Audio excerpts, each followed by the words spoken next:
dünyanın xüsusiyyəti budur ki, insanlar kamala yetişmək istəyirsə, kamala gedən yol, rüşdə gedən yol, ucalmağa gedən yol ixtiyardan, iradədən keçir.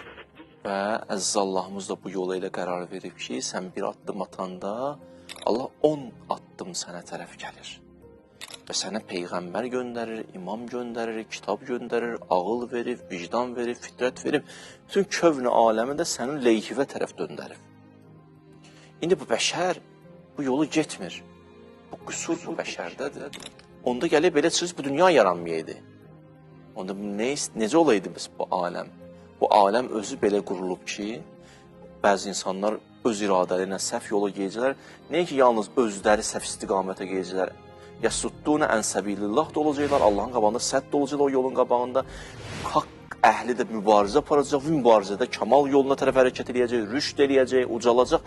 Biz dünyanın yaradılış sistemi bundan ibarətdir ki, bu cür olmaya bilməzdi, başqa cür də ola bilməzdi.